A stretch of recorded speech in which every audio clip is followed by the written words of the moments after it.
Okay, so I made it. I survived. So let's touch on some of that. And you guys that had fireplace, I was envious. Putting their videos up, sitting in their chairs. I'm like, ah. I've never wanted to put one of those in because I'm scared I'd have a fire. Some people suggest a kerosene heater. I might look into one of those. But a third day, all my pipes froze. The house was basically done. Life of the house had died. I had water put away, so not a big deal. But the three heaters I had blasting in my house was not able to keep up to the temperatures. It wouldn't even take. You were freezing. Once the pipes froze, um, I got my son. I said level 2. He knows what that means. That means we go in lockdown. We take 2 moving blankets. They go up on the doorways in the living room, and in that room shoots up to 70 Fahrenheit. And then my wife's bedroom was heated too. So 2 rooms were heated. The rest was not. You literally walk in the kitchen and make something to eat. You're out there freezing. Oh, it was horrible. You want to make things that were pretty quick to make because you didn't want to be out there shivering. And I did some testing in my tent. That was kind of interesting. My pad did hold up. My quilts did hold up. I'd say I was pretty borderline. If I had to do it for 4 days like I did, it would have been rough. I would have survived, but it would have been rough. If I would have got caught in something like that, I could have made it, but man, that would have been cold. I probably would have been on the move and kept walking just to try and stay warm. But and I probably would have slept there in the daytime. Not I would have been moving at night. And then, well, one thing was interesting. My bathroom, the water wouldn't break and come through. Third day, we had water through the whole house, and we had it in the bathroom, but it wasn't hot. I turned on the hot water tap, and the water came out lukewarm, as if it was traveling across some type of ice. It didn't matter if I ran it for 10 minutes or 20 minutes. I mean, it didn't change. It still stayed lukewarm. And I was like, wow. I did put an electric heater in the bathroom and ran that for a good 14 hours. And finally, the bathroom, the water all finally started working, and everybody was fighting to take a shower. But I was certainly in. I didn't have any broke pipes. In the old days, I used to get broke pipes and have to climb into the house and fix them when it got cold.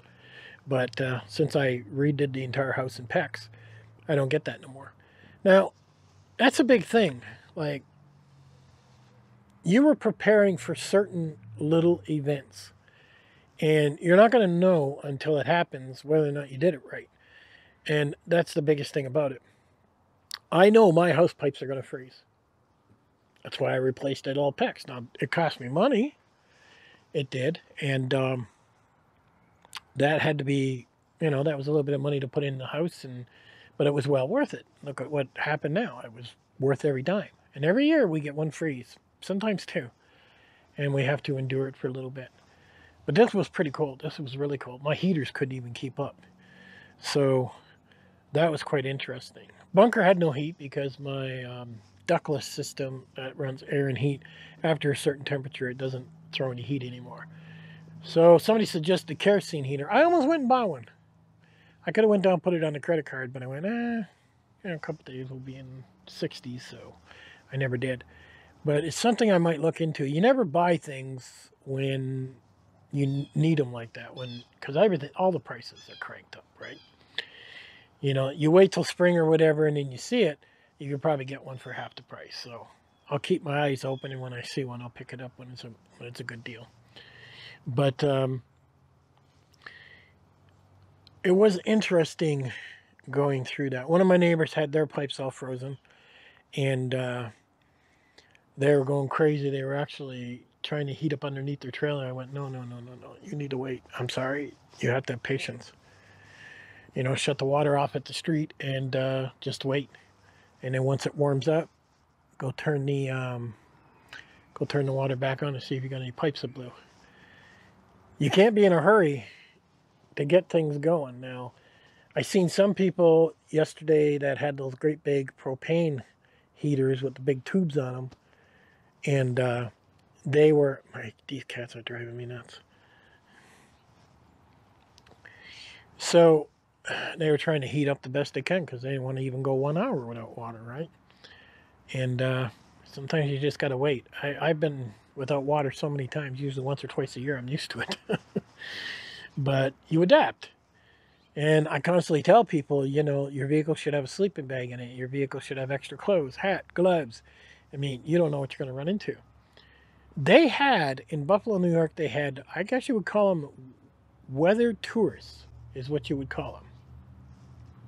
And it was like 170 people that drove to Buffalo to take pictures of the winter storm. And then they got stuck, and then dialed 911, and now emergency services had to be sent to rescue them. It was ridiculous they took up the emergency services time like that. They shouldn't even been there. Those people should have got a fine. And I don't know, they had over 50 people die.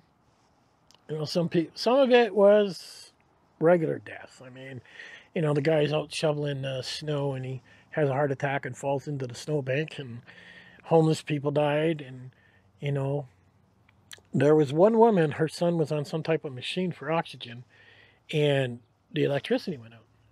He didn't have oxygen anymore. She was on Facebook pleading for help, and I don't know if she ever did get help because she was manually doing it with some type of bag that she was trying to help her son breathe with. And emergency services couldn't get to her. The mayor even got on the news, and he said, we just can't get to those areas. We tried. They had entire fire trucks that were stuck along the side of the road. They couldn't get to those people. You have to understand something. When you know something's coming, and it's funny, we all knew the storm was coming. It wasn't like a secret. You're on your own. They have the technology and the information to tell you what's coming, so you're on your own. And you have to get that into your head. I mean, when my pipes froze, nobody showed up and said, hey, can we help you out? No, I'm on my own. And had I not had PEX piping, they probably would have been broke. And the next thing you know, I'm on my own to fix my pipes. It's my responsibility. But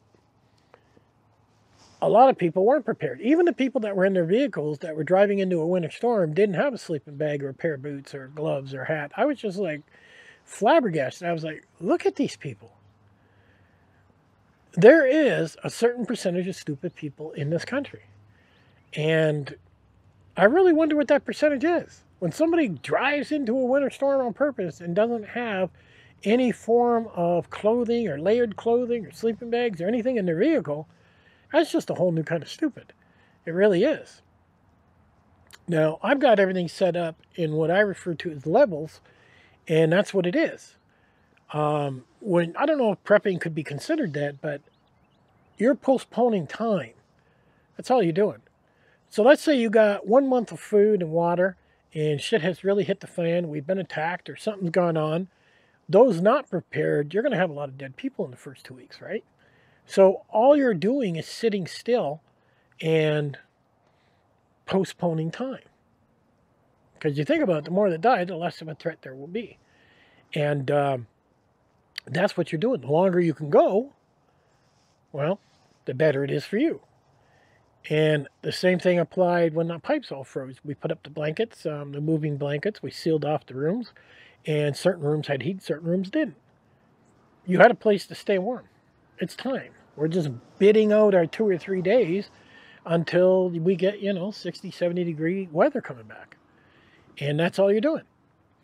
My wife has a sleeping bag in her vehicle, hat, gloves, and everything else. She goes into a ditch, something happens. Nighttime is not warm. We're in the 40s. It's cold.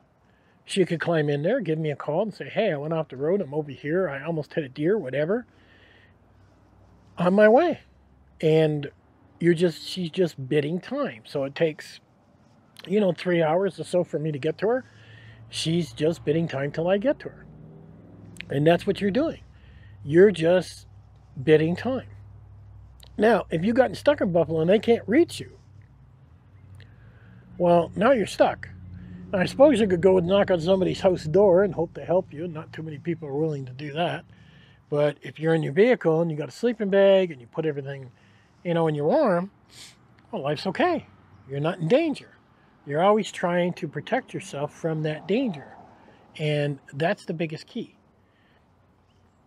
Today, we've got our emergency services at 911 office giving away bottled water. We had a truckload come in. And Heck, I went down and got a couple cases.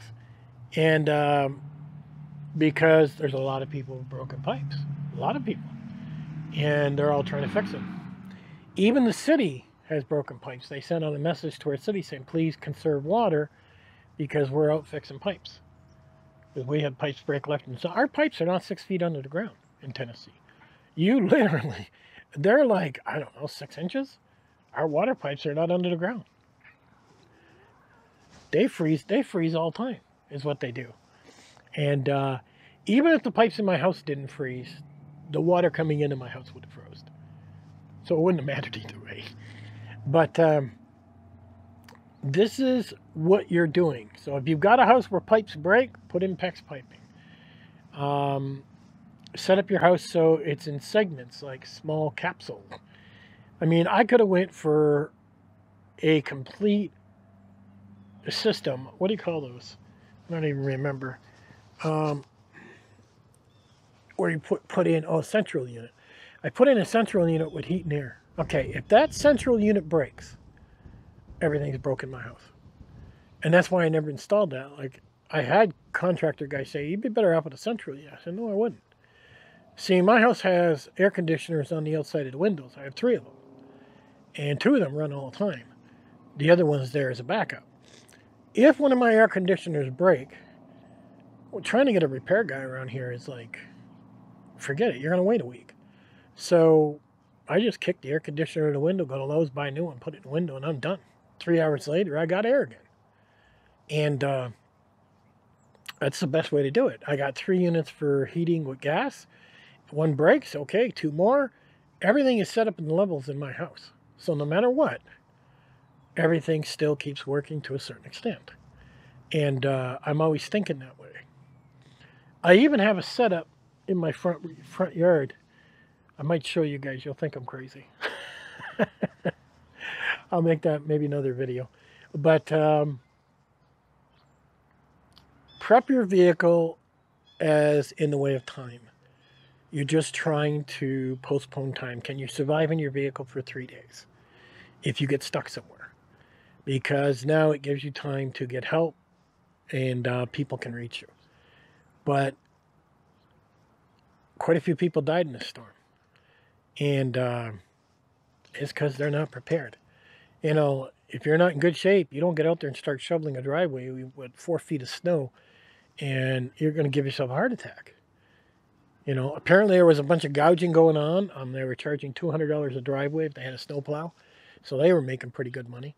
There was a bunch of gouging going beyond that they were charging. And stores were being broken into. You had looting going on. I have a video on my community page if you want to check it out, where they were looting businesses. Cops can't get there. The roads are horrible. They're not going to reach you. And that's something else you have to consider too. I mean, what kind of protection do you have in place in your residence? That is your castle. Protect it. And you never know if somebody's going to try and come in and after you when a situation happens like that. If you're not prepared in some way, shape, or form, then not so much in the way of heat, water, or food, but now you're a target, and you're an easy target. But if you're able to fight back, and, you know, normally just with a couple shots going off, they would probably run and hit the next house because you're not an easy target. Remember, when lions or tigers or wolves attack deer, they always take the weakest one at the back. They don't take the strongest one at the front. And people are the same way. They wait until somebody's weak, and then they go in for the kill. And that's when you got to be the strongest. It is not a safe world we live in. We try to make it safe with our police and everything we do. But you still read about the murders and everything else that goes on when you see it on the news all over the country. You are not safe, so don't get that into your head. And now you add the element of a storm to it, well, now the percentage of you being even less safe has gone up, and that's for sure. So I hope you got your cars prepped. I hope you got your vehicles prepped up with sleeping bags and stuff in them. I hope you're looking at your house and different things in the way of levels. And I do have a couple of videos that are pretty long of me testing my sleep system out in my tent. That was rough. I do know that I can do it, but you should always test in your yard. I've said that hundreds of times. to make sure you got the proper equipment. Do not believe some $30 summer bag is going to protect you in those type of temperatures. You actually need a special pad and a special sleeping bag and proper equipment to do it if you want to do it. Other than that, you'll get yourself killed. So, I survived, and I'll catch you guys on the next one.